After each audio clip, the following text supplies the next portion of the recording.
So gambling is the term, but it could either ruin you or it could save you some dollars that you could reinvest.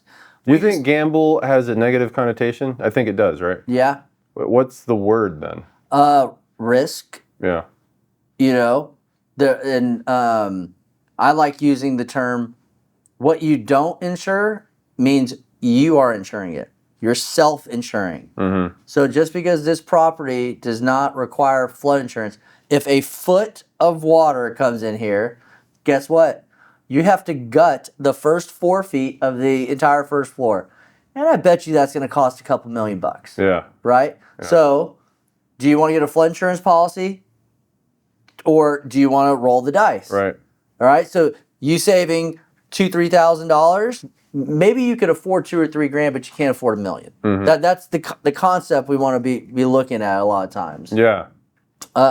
If there was a leak, a fire, hurricane, and your tenants didn't pay rent for a year, can you do it? Yeah. Can you float everything? If not, let's get reimbursed all your lost rental income through business interruption.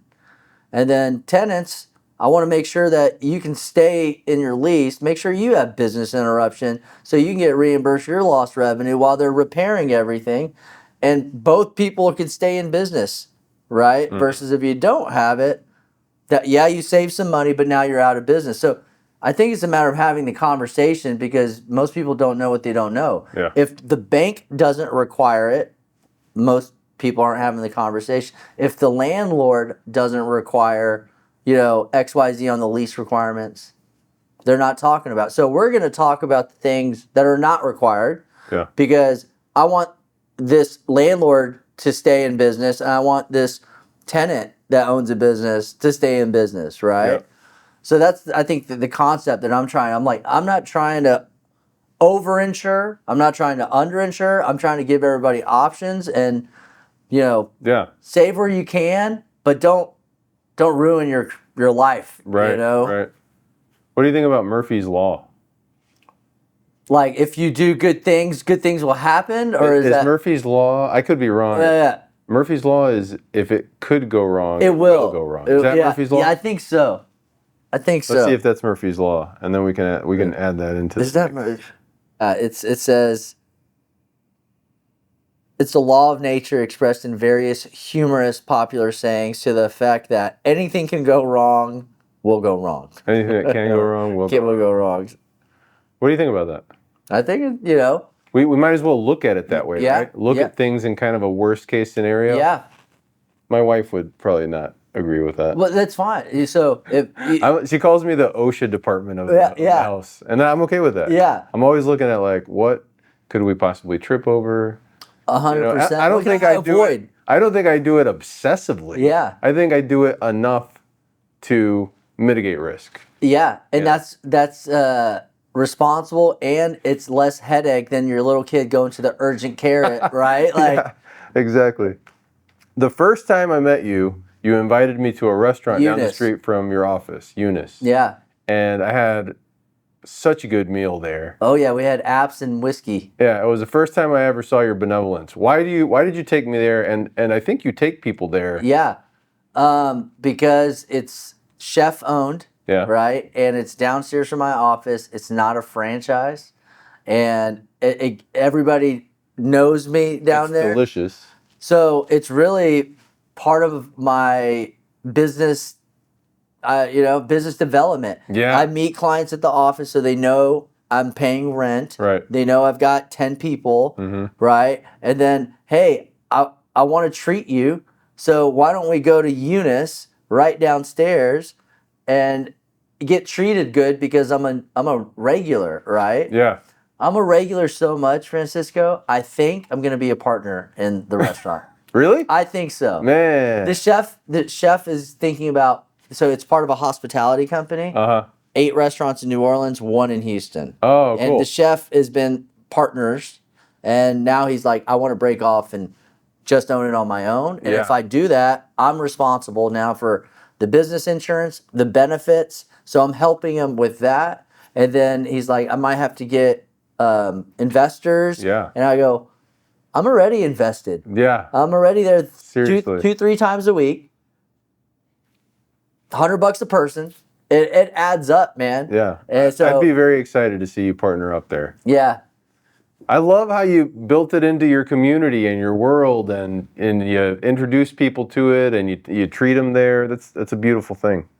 Dude, I'm there some days twice. Go for lunch, then go back at 4. Wow. But I still think if I was like, hey, Francisco, I'll meet you here in 30, 40. So I'm saving an hour of time. And that's how I'm justifying it. Yeah. Yeah. Gotcha. Paper, rock, scissors. Ready? Okay. But do you I choose? get 1, 2, 3, shoot. You do it on the 4th. Man, there's been like a 50-50 split so far. 1, 2, 3, shoot. 1, 2. I just remember as a kid. That's it. Because it's paper, rock, scissors, shoot, or rock, paper, scissors, shoot. Okay. Yeah. How do you want to do it? Let's just for consistency, let's do it on the third one. Okay. All right. And efficiency. Paper. Gotcha. You got me. Ah! It hurts. He's a killer. Man, Bleeding. I think I missed my calling. I'm good at this. Yeah. Game.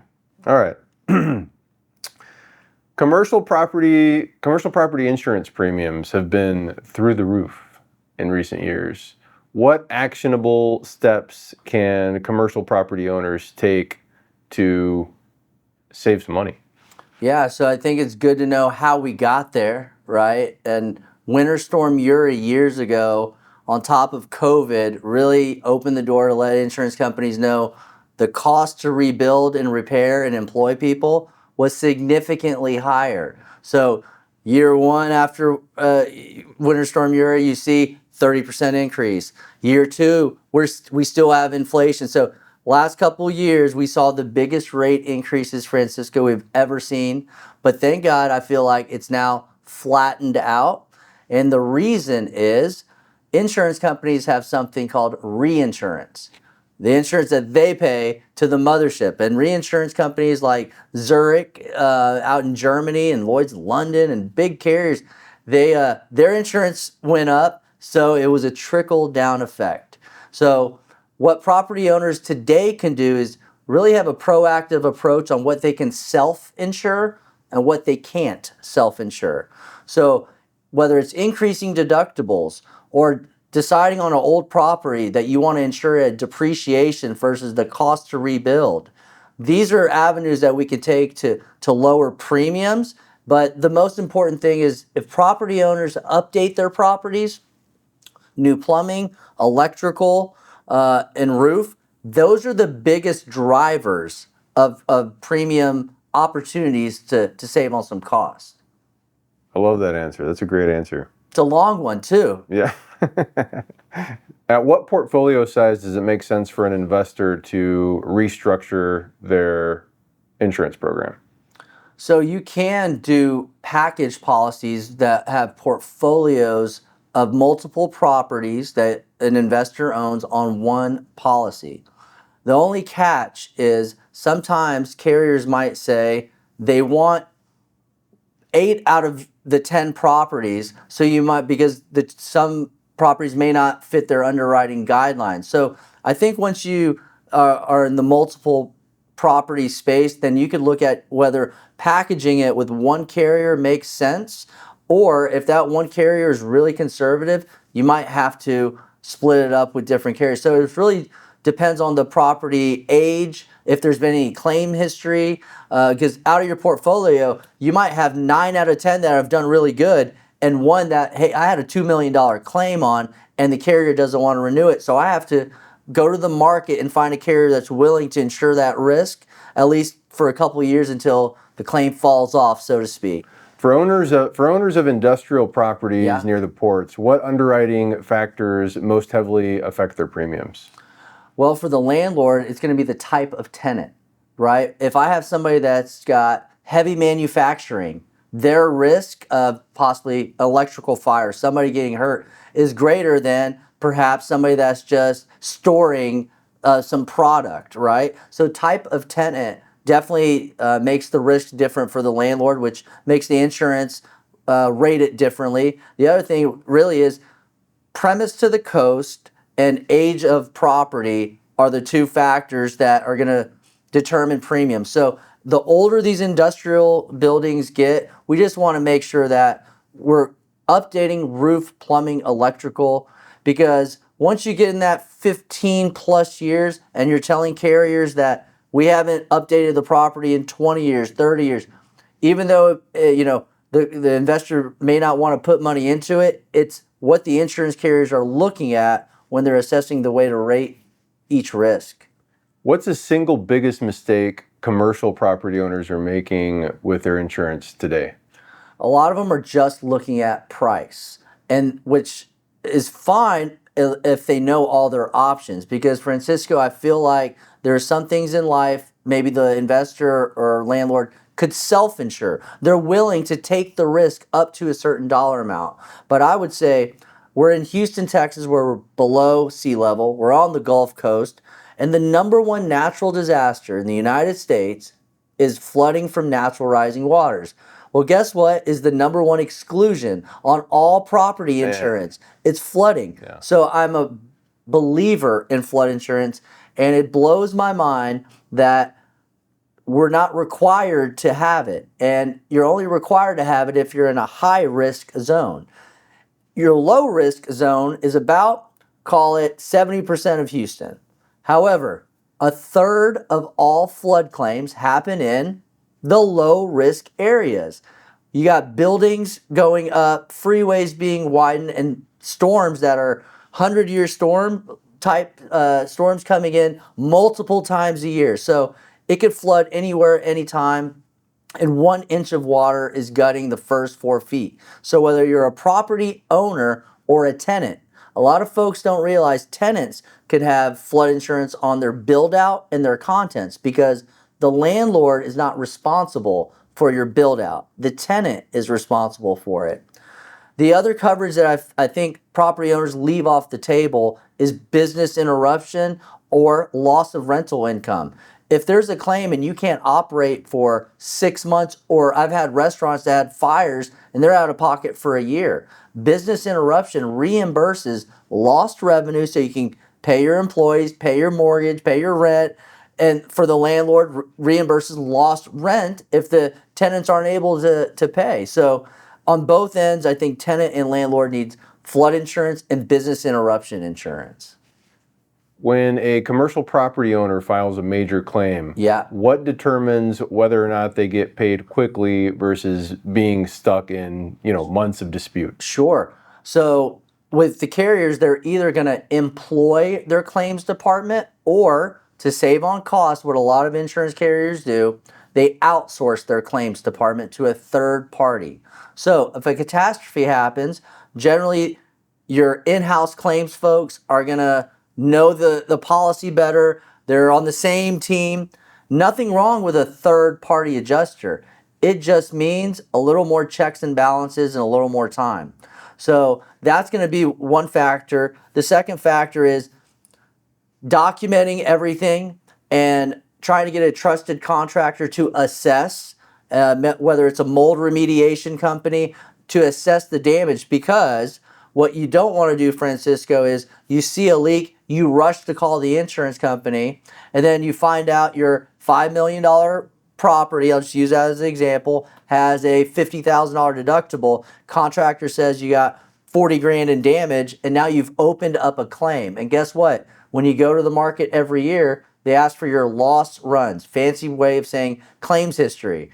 Those zero payout claims, they could affect you because the data says the big claim is coming if this person keeps open. So I always say, assess the damages, make sure it's above your deductible, and make sure you have, smoke, water, mold remediation certificate. Because when you sell that property, the buyer's probably going to ask, hey, I see that there was a claim on this.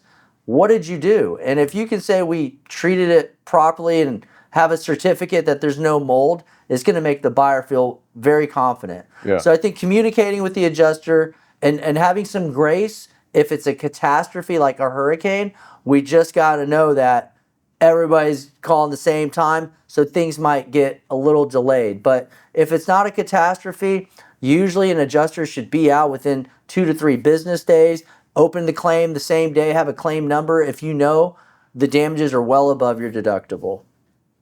Beautiful. So have you ever seen a commercial property purchase take place only for the owner to later find out that they can't get covered, they can't get insurance? Yeah, Francisco, great question. A lot of times, whenever you obtain your insurance, there's an inspection by a third party that will happen after closing. So I'll give you an example.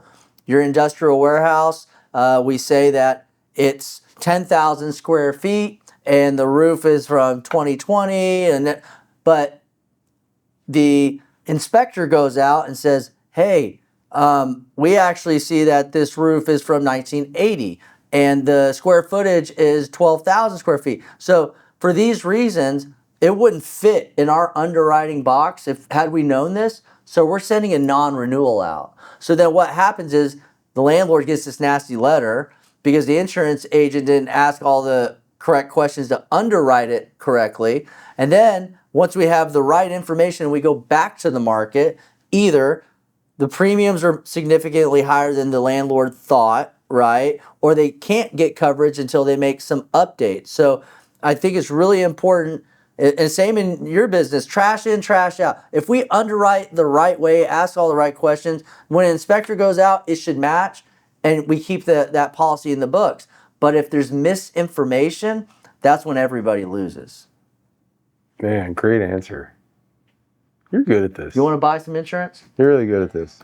Are you a native Houstonian? Born and raised in Houston. Yes. That gives me an edge, or us an edge. Yeah. I'll tell you why. Because when I'm preaching insurance, I'm like, hey, since I was a kid, I've seen about a dozen hurricanes. I've seen neighborhoods that flood that never flood. I've seen construction where this small town is now a big town. Yeah. So it really helps with knowing the market, knowing risk, and living through it. And it's really funny whenever I see insurance agents from out of city or out of state that are working on insurance, and a lot of times they don't know the risks we have down here. So it may not be properly underwritten. So it's an advantage, I think, to not only be a native Houstonian, but to see our growth and live through storms, because I don't want to be the bad guy and ruin somebody's life, business, or home because we didn't have the opportunity to tell them all that's out there as far as their coverage, whether it's flood, property, business interruption, cyber. That's a really good point. Sometimes I forget that not everybody has that same lived experience or history here in Houston. So being that you're a native Houstonian, what's your favorite building in Houston? Ooh, man, I'm a fan of the Williams Tower. Yeah. In the Galleria, just because ever since I was a kid, it's one of those where like I can see it from the Beltway. Right. I can see it from downtown. I can just see it everywhere. Right. And being in Greenway Plaza, close to Greenway Plaza, our office is. I love seeing Greenway. I wish it would be full again because I feel like the architecture with the underground and the tunnels and the restaurants. So I'm a big fan of the Greenway Plaza. Didn't it just recently get sold? Or yeah, I saw some things in the news. Probably at a loss for sure. Yeah, for sure. Mm-hmm. Pennies on the dollar. Yeah, I like the 80s architecture. Yeah. I like it, and that high-rise Williams Tower is awesome. What about you, Francisco? It used to be Heritage Plaza, and now, as of not too long ago, we went to go support my brother. He ran a half marathon. Awesome. You did? Yeah. My daughter was riding a piece of cardboard down the hills at Discovery Green, and I turned around and I saw a building I'd never seen before, and apparently it's called 1515 on the Green, I think. Okay. Have you seen that? No. Dude, it's majestic. It's okay. It's such a beautiful piece of architecture, art. Yeah. It's a series of consecutive buildings right next to each other of different heights. Yeah. And, I didn't see it up close, but from where I was standing, it looked like it was maybe even made of like weathered steel on the outside. The red weathered steel look. Yeah. But it's beautiful to me, yeah. So downtown's happening, man. Yeah, man, It's it's back. looking good.